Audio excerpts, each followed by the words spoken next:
Oubliez Godzilla, Pacific Rim, la nouvelle production de Guillermo del Toro, promet une épopée apocalyptique hors du commun, mêlant action et science-fiction.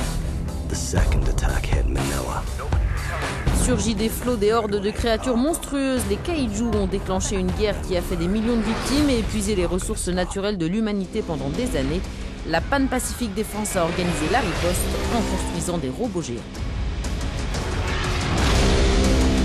Today we are canceling the apocalypse!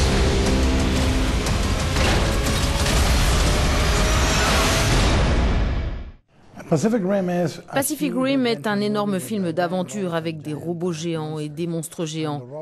Ces robots sont guidés par deux pilotes installés à l'intérieur de la tête du robot. Un pilote contrôle l'hémisphère droit, l'autre pilote contrôle l'hémisphère gauche. Et ensemble, ils doivent créer des liens pour ne faire qu'un seul esprit, celui d'un seul combattant. Et les enjeux sont énormes. Le robot mesure plus de 20 mètres. C'est une masse gigantesque, une sorte de building qui marche. Enormous mass. They are like walking buildings.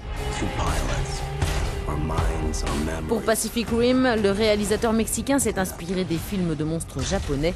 Il en est fan depuis l'enfance. Il y avait en particulier un dessin animé de robots, un personnage appelé Tetujin 28, connu en Amérique sous le nom d'Iron Man. Pas le Marvel, mais l'autre, celui qui implique un robot contrôlé par un gamin.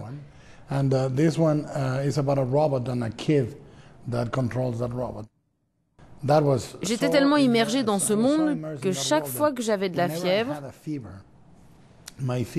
quand j'arrivais à 42 fièvres, je voyais Tetujin voler devant mes yeux.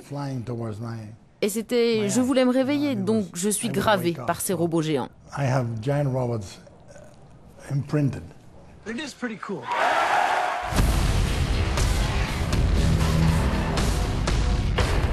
Pacific Rim débarque en force ce mois-ci sur les écrans européens. Pacific Rim.